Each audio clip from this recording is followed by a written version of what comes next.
the 17th of January 1942. Dawn, over the Makassar Strait. The sky bleeds crimson and gold as Lieutenant Saburo Sakai banks his Mitsubishi A6M0 through the morning thermals.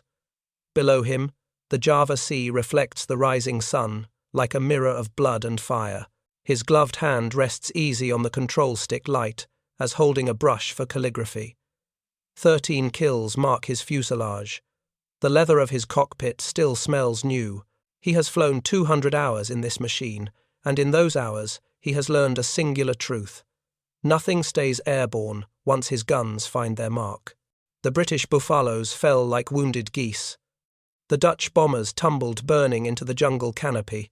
The American P-42s, brave but clumsy, broke apart under his tracers like paper lanterns in a storm. But today, something is different. His wingman's voice crackles through the radio, high-pitched with confusion.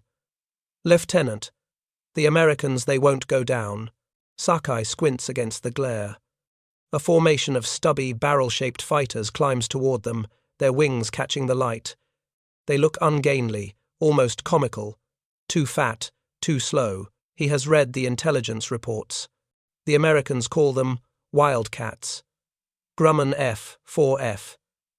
His commanders dismiss them as inferior products of a nation too soft, too scattered, too in love with comfort to build proper weapons of war.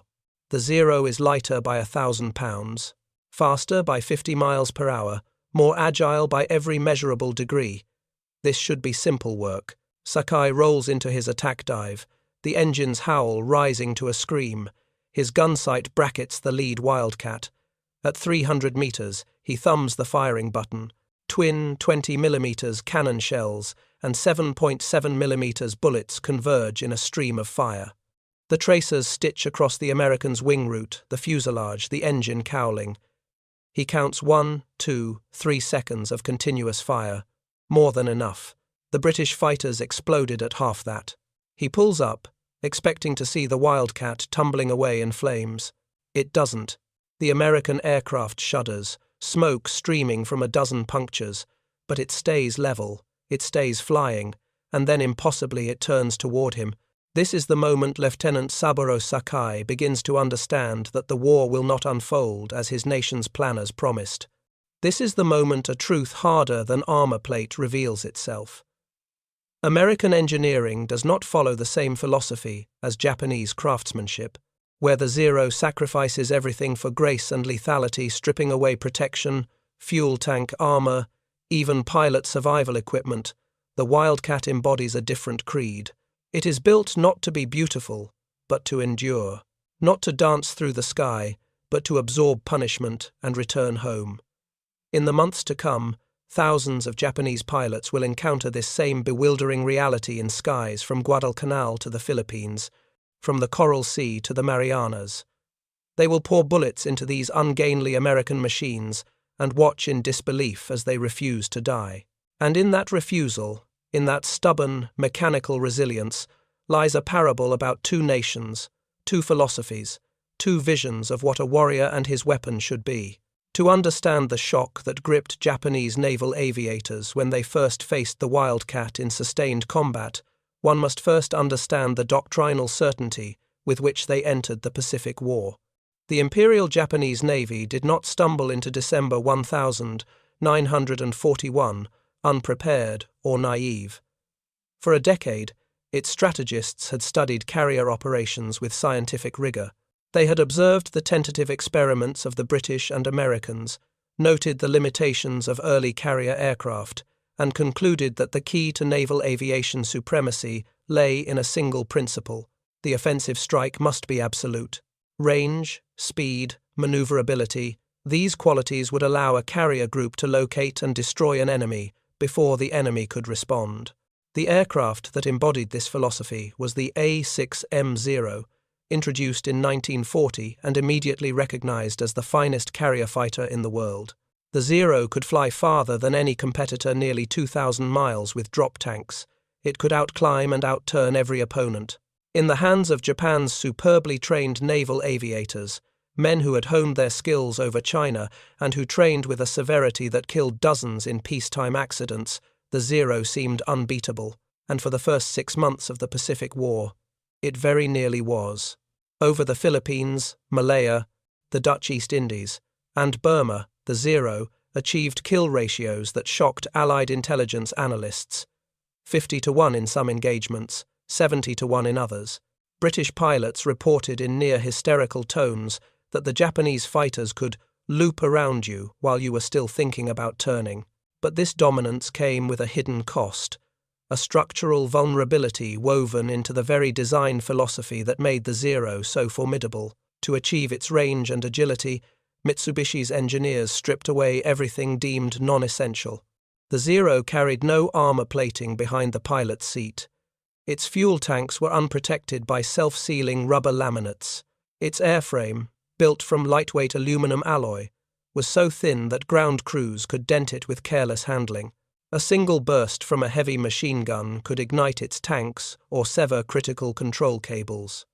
Japanese doctrine accepted this trade-off willingly. A fighter's purpose was to destroy the enemy, not to absorb damage. If a pilot found himself under enemy fire, the doctrine said, he had already failed. Better to build a weapon that ensured he never reached that point. The Americans approached the problem from an entirely different direction. The Grumman F4F Wildcat emerged not from a quest for aerial supremacy, but from a pragmatic assessment of industrial capacity and tactical reality. When Grumman's design team began work in 1936, they faced constraints the Japanese did not. American carriers were fewer, more precious, and located thousands of miles from forward bases. Any naval fighter would need to operate not only as a pure air superiority platform, but as a defensive interceptor, a bomber escort, and critically as a machine that could bring its pilot home despite battle damage. The Navy had observed the vulnerability of unarmored aircraft during the Spanish Civil War, where Republican and nationalist fighters alike burned like torches when hit. American designers took note. The Wildcat that rolled off Grumman's Long Island production line in 1940 was a blunt instrument. It weighed 8,000 pounds fully loaded, nearly a ton heavier than the Zero. Its maximum speed topped out at 330 miles per hour, respectable but unremarkable. It could not match the Zero's turn radius. Japanese pilots discovered they could loop inside the Wildcat's circle with ease. But the Wildcat possessed attributes that would not appear in performance charts or intelligence summaries. Its fuselage was built around a framework of thick steel tubing. Its engine, a Pratt & Whitney R-1830 radial, was a massive, air-cooled fortress of 14 cylinders, each capable of functioning independently. Lose 2 or 3 cylinders to gunfire, and the engine would keep running, keep pulling the aircraft forward. The fuel tanks sat protected by layered rubber that swelled when punctured, sealing leaks before fire could take hold. Behind the pilot's head sat a slab of armor plate thick enough to stop a 20mm cannon shell. Most critically, the Wildcat's skin was thick. Grumman used aluminum alloy panels, substantially heavier than those on contemporary fighters, fastened with thousands of rivets, driven by workers who understood they were building not a sports car, but a tank with wings. When a 7.7mm bullet struck a Zero's wing, it often punched clean through both surfaces and damaged internal structures. When the same bullet struck a Wildcat, it frequently lodged in the metal without penetrating, or ricocheted away, or spent its energy deforming the skin without compromising the airframe's integrity. This was not accidental. Grumman's engineers called it damage tolerance, a concept that seemed almost alien to the Japanese design philosophy. The idea was not to avoid being hit in the chaotic, high-speed geometry of a dogfight. Getting hit was inevitable, but to survive being hit and keep fighting. The first large-scale test of these competing philosophies came not in a single dramatic engagement, but across dozens of smaller clashes during the spring of 1942, as American carrier groups began tentative offensive operations following the disaster at Pearl Harbor. Japanese pilots, flush with victory and confident in their aircraft's superiority, approached these encounters, expecting the same easy dominance they had enjoyed over the Buffaloes and Hurricanes. What they found instead shook them. Lieutenant Nishizawa Hiroyoshi, who would become one of Japan's highest-scoring aces, recorded his first encounter with Wildcats in his diary. His squadron intercepted a flight of American fighters escorting a bombing raid on Japanese positions in New Guinea. "We engaged from above. The ideal position," he wrote. "I selected a target and fired a full burst at close range. I saw my shells strike his engine and wing. Smoke poured from his cowling. I was certain he would fall. But he did not. He continued flying, maintained formation, and when I passed beneath him to regain altitude, his wingman opened fire on me. I was forced to break off. When I looked back, the damaged American was still flying toward his carrier. I could not understand it. This same scene repeated itself in the skies over the Coral Sea, over Midway, over Guadalcanal. Japanese after-action reports, translated by American intelligence decades later, reveal a mounting sense of frustration and disbelief. "We shoot them to pieces," one pilot wrote, "and yet they continue attacking." Another noted, "I counted at least 30 hits on a single American fighter. It should have exploded. Instead, it shot down my wingman and escaped." A Zero pilot named Sakai, the same man who opened this account, later published a memoir in which he described firing over 300 rounds into a Wildcat during a protracted engagement over Guadalcanal. "The American aircraft seemed to be absorbing my bullets like a sponge," he wrote. "Pieces flew off his wings. I saw strikes on his fuselage, his tail, his engine, but his propeller never stopped turning. He flew home. I learned that day that American planes were built by a nation that did not accept death lightly. What the Japanese pilots could not see, what could not be apparent from the cockpit of a Zero traveling at 300 miles per hour, was the internal anatomy of the Wildcat's resilience. When a 20mm cannon shell struck a Wildcat's wing, it typically detonated against the main spar, a thick steel beam running the length of the wing's interior. The spar would dent, absorb the explosion's energy, and hold.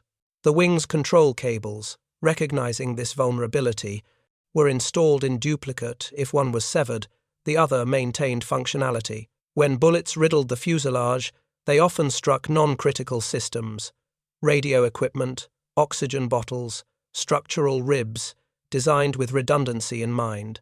The pilot, protected by his armor plate, often emerged uninjured, even when the aircraft around him looked like a colander. The engine, especially, defied Japanese expectations. The Pratt & Whitney R1830 was not an elegant machine. It was heavy, crude by some measures, and thirsty for fuel. But it had been designed with one priority: keep running.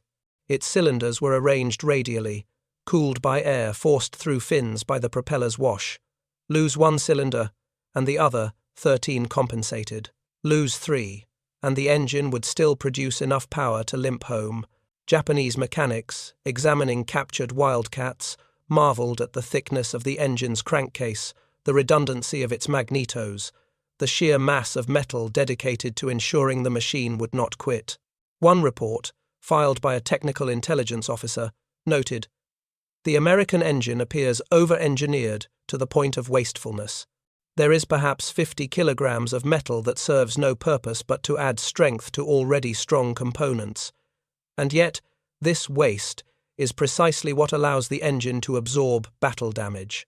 Equally important was a feature Japanese designers had explicitly rejected: self-sealing fuel tanks. The technology was not unknown to Japanese engineers. They had examined captured examples from downed Soviet aircraft over Mongolia, but tests concluded that the rubber laminates added weight, reduced fuel capacity, and were not cost-effective given Japan's offensive doctrine. If a pilot avoided being hit, armor was unnecessary. The Americans reached the opposite conclusion. The Wildcats' tanks were surrounded by multiple layers of vulcanized rubber impregnated with chemicals that swelled upon contact with fuel, sealing bullet holes within seconds. When a Zero's tracer round struck a Wildcat's tank, it often did no more than create a brief spray of fuel before the seal activated. When the same round struck a Zero's tank, the result was catastrophic, a ball of orange fire that consumed the aircraft in seconds. Japanese pilots, trained to ignore their own vulnerability, found it psychologically destabilizing to fight an enemy who did not burn as they did. The emotional impact of this disparity cannot be overstated. Japanese naval aviators were not merely skilled, they were indoctrinated into a warrior culture that prized sacrifice, spiritual purity, and the belief that superior will could overcome material disadvantage. They had been told, and had proven in combat, that their training and their aircraft made them invincible. The encounter with an enemy who absorbed damage and kept fighting struck at the core of this belief. It introduced doubt where there had been certainty. If a Zero pilot expended all his ammunition and ammunition loads were limited, another consequence of the aircraft's lightweight design and the enemy remained aloft. What did that mean? Had he failed in his duty? Was his marksmanship inadequate? Or was the enemy simply built of something harder than steel? This psychological erosion manifested in measurable ways. Japanese pilots began conserving ammunition, firing shorter bursts, hesitating before committing to attacks. They became more cautious, more defensive attitudes antithetical to their training. Some began aiming for the Wildcat's cockpit, the one area where enough concentrated fire could guarantee a kill.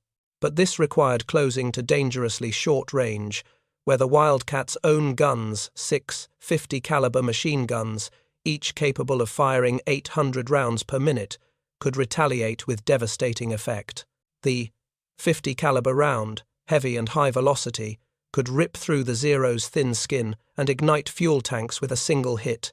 Japanese pilots found themselves caught in a cruel paradox. To kill the Wildcat quickly, they had to expose themselves to precisely the kind of damage their own aircraft could not survive. The Americans, meanwhile, were learning to exploit the Wildcat's strengths. Pilots were trained explicitly not to dogfight the Zero. Navy tacticians, analyzing combat reports, developed the Thuch weave, a defensive maneuver in which pairs of Wildcats covered each other by crisscrossing paths, ensuring that any Zero attempting to pursue one fighter would expose itself to fire from the other. The tactic relied on mutual support and disciplined communication values embedded in American military culture. Where Japanese doctrine emphasized individual skill and aggressive initiative, American doctrine emphasized teamwork and systems thinking. The Wildcat was not a dueling weapon. It was a team player, effective in numbers, devastating when coordinated. Pilots also learned to leverage the Wildcat's structural strength in ways that seemed reckless but were calculated. Diving attacks, once considered suicidal against Zeros, became standard. The Wildcat could outdive the Zero. Its heavier weight and robust construction allowed it to reach speeds that would tear a Zero's wings off, or force its pilot to black out from G-forces. American pilots would climb to high altitude, wait for Zeros to engage at lower levels, then dive through the enemy formation, guns blazing, and pull out at high speed before the Japanese could react. If a Zero tried to follow, it risked structural failure. If it didn't, the Wildcats would climb again and repeat the process. The tactic, called boom and zoom, turned the Zero's agility into a liability and the Wildcat's weight into an advantage. There was, too, a symbolic dimension to the Wildcat's resilience that transcended tactical analysis. The American aircraft embodied a nation's industrial philosophy. Abundance, redundancy, the willingness to use more material if it meant saving lives. Japanese industry, constrained by limited resources and a cultural emphasis on refinement and elegance, built machines that were marvels of efficiency. Every gram of weight was justified. Every component served multiple purposes. The Zero was, in its way, a perfect expression of Japanese aesthetic, values minimal, graceful, lethal. The Wildcat, by contrast, was blunt, heavy, almost brutish. It wasted metal. It wasted fuel. But it did not waste lives. American factory workers, many of them women who had entered the workforce to replace men gone to war, riveted the Wildcat's thick skin with a kind of grim determination. They understood, perhaps more intuitively than engineers, that each rivet might stop a bullet, each extra pound of armor might bring a pilot home. There was no elegance in this work, no grace, It was labor hard, repetitive, essential, and it produced an aircraft that Japanese pilots came to fear not because it could outfight them, but because it could outlast them. By the autumn of 1942, the strategic implications of the Wildcat's durability were becoming clear. At Guadalcanal, where carrier-based Wildcats operated from the improvised airstrip at Henderson Field, American pilots flew multiple sorties per day, often returning in aircraft so shot up that ground crews marveled they had stayed airborne. One Wildcat landed with over 200 bullet holes. The pilot climbed out uninjured. Another returned with a third of its rudder shot away. It flew again the next day after field repairs.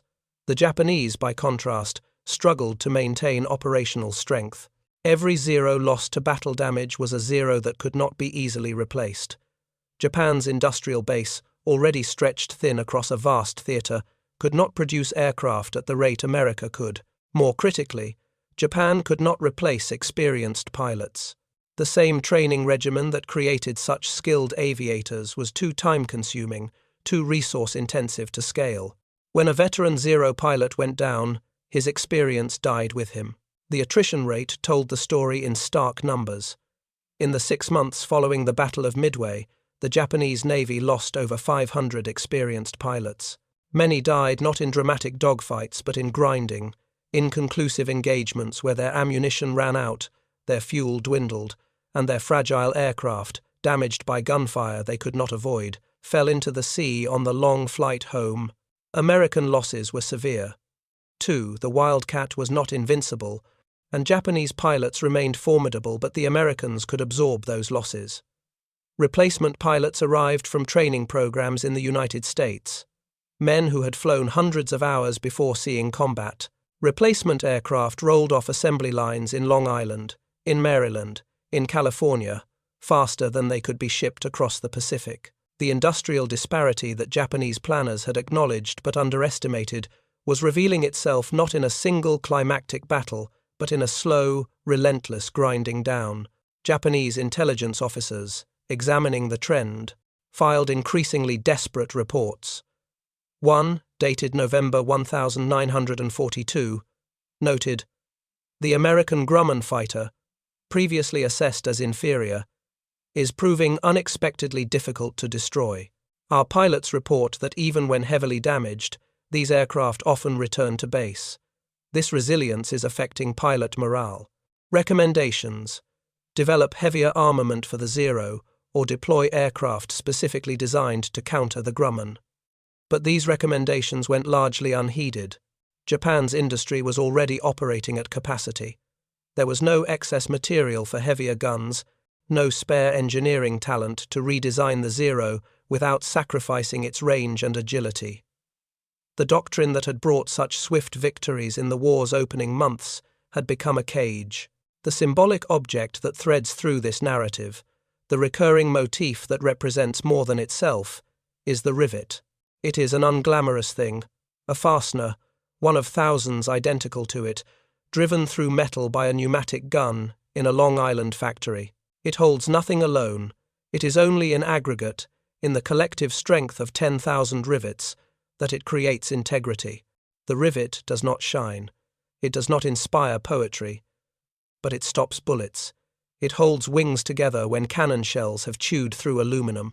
It represents the American philosophy of engineering and war, not elegance but endurance, not the brilliance of the individual, but the resilience of the system. Japanese pilots, flying their beautiful, deadly Zeros, came to despise those rivets. They could see them sometimes, when they closed to firing range, tiny bumps stippling the Wildcat's skin, each one a point of structural strength. They learned that shooting between the rivets did little. The Wildcat's internal structure absorbed the damage. They learned that only concentrated fire on critical areas, engine, cockpit, fuel lines, could bring the American down.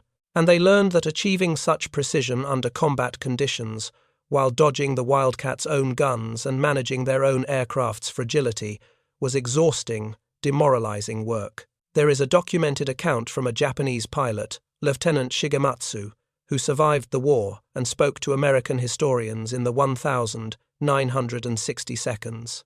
He described a mission over the Solomon Islands in early 1943. His squadron intercepted a formation of Wildcats, escorting a dive bomber strike. "We attacked with every advantage," he said. "Altitude, numbers, position of the sun. I fired on one American until my ammunition was gone. I saw my shells hit him. I knew I had hit him. But he did not fall. He turned and chased me. I had no bullets left. I had to run. My Zero was faster, but only just, and I had to fly full throttle all the way back to base. I landed with almost no fuel.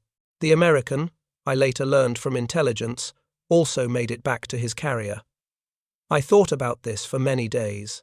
I realized that I could fight perfectly, do everything my training taught me, and still not win. That was when I understood we might lose this war. The Wildcat itself evolved as the war progressed. Grumman introduced the FM2 variant, a lighter, faster version designed specifically to operate from escort carriers' smaller, slower vessels that accompanied convoys and supported amphibious landings. The FM2 sacrificed some armor and firepower for improved climb rate and low-altitude performance, but it retained the core philosophy: build it strong, bring the pilot home. By 1943, the Wildcat was being supplemented and eventually replaced by the F4F Hellcat, a larger, more powerful aircraft that took the lessons of the Wildcat's combat experience and amplified them. The Hellcat was faster, better armed, and even more heavily armored.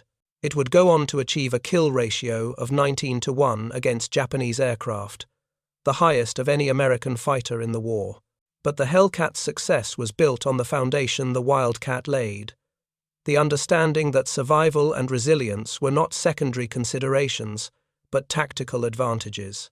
The Japanese, meanwhile, never fully adapted. The Zero underwent modifications, additional armor was retrofitted, self-sealing tanks were installed in later models, but these changes compromised the aircraft's performance. The A6M5 model, introduced in 1943, was heavier and slower than the original A6M2, but still not as robust as the Wildcat. Japanese pilots complained that the modified Zeros handled sluggishly, that they had lost the edge that made them superior, and they had lost something else: the certainty that their way of war, their philosophy of purity and sacrifice and razor-edged efficiency, was sufficient.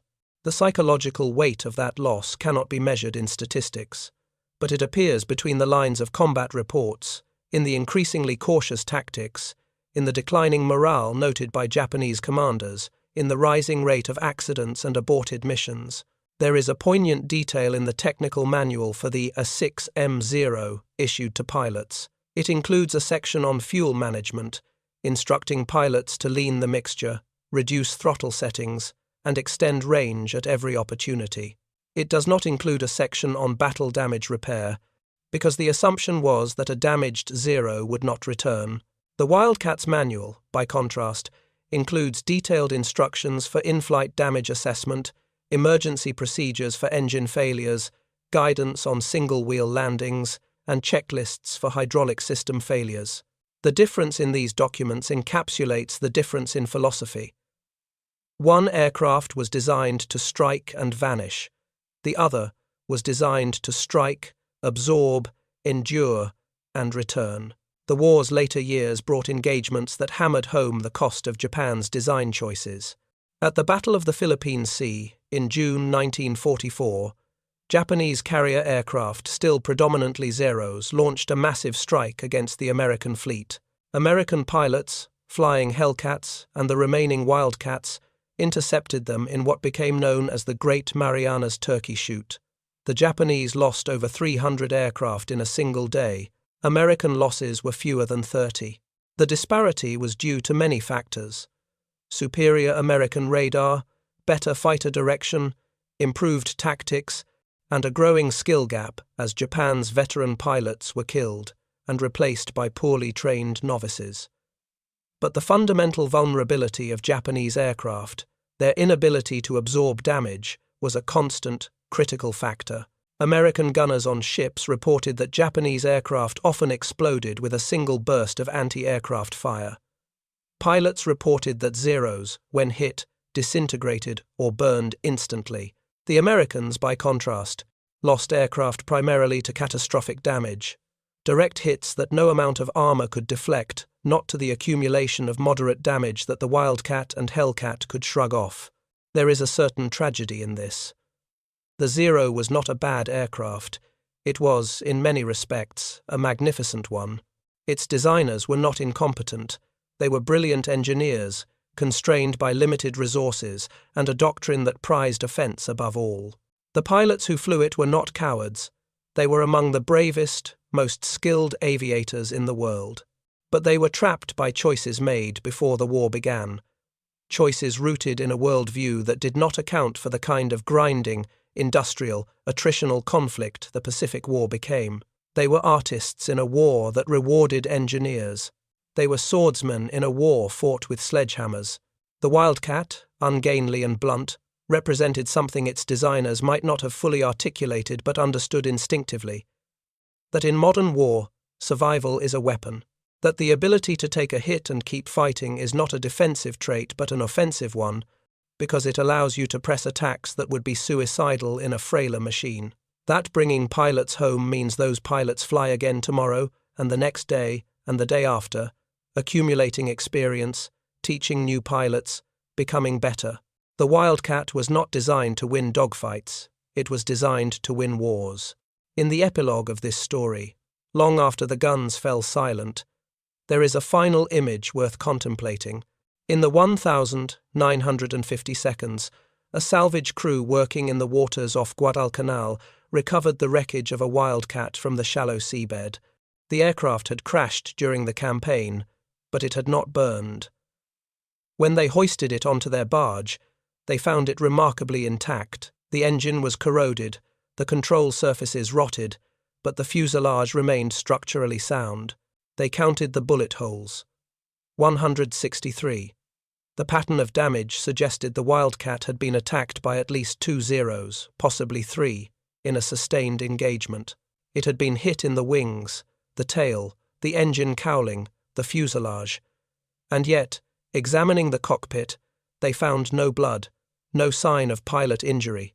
Whoever had flown this aircraft had likely survived the attack, ditched in the water, and been rescued. Nearby, the same salvage crew found the remains of a Zero. It had taken perhaps 5 or 6 hits, all clustered near the fuel tank. The aircraft had broken apart on impact, suggesting it had been falling, not flying, when it struck the water.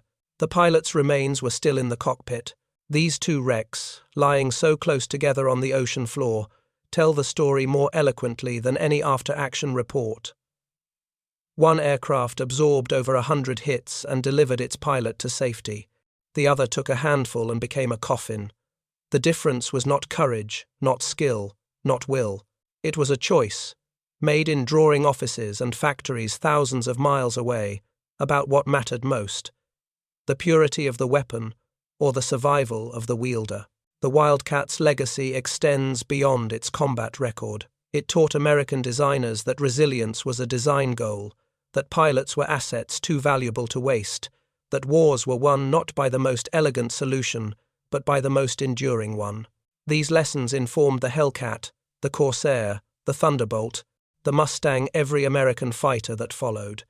They informed post-war jet designs, informed helicopter gunships, informed modern strike fighters bristling with armor and redundant systems. The rivet became a philosophy.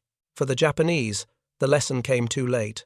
Late war designs like the J-2M Raiden and the N-1KJ Shiden attempted to incorporate armor and resilience, but by then, Japan's industrial capacity was collapsing under Allied bombing, its pilot training programs hollowed out, its carrier fleet sunk. The war's outcome was never determined by a single aircraft or engagement, but by the accumulated weight of thousands of tactical decisions, each one shaped by the philosophies embedded in machines like the Zero and the Wildcat. There is a museum in Long Island, near where the Grumman factory once stood. It houses a restored F4F Wildcat, painted in the colors of VMF 223, a Marine squadron that flew from Henderson Field during the Guadalcanal campaign. The aircraft is suspended from the ceiling, its blunt nose pointed toward the entrance, its stubby wings spreading wide. Visitors can see the thickness of its skin, the mass of its engine, the armor plate behind the pilot's seat. They can see the rivet lines running down the fuselage, each rivet driven by hands that are now dust, each one a small prayer that the pilot might come home. And if you stand beneath that Wildcat, and you imagine the sky above Guadalcanal, above the Coral Sea, above the Philippine Sea, you can almost hear the sound that Japanese pilots came to dread, the rattling, defiant roar of a Pratt & Whitney engine that refused to quit, pulling a shot-up, bullet-riddled, indomitable machine through smoke and fire and storm, dragging its pilot back toward the carrier, back toward life, back toward the next mission. That sound, more than any victory, more than any kill ratio, was the sound of a nation that built its weapons not to die beautifully, but to live stubbornly. And in the end, stubbornness won.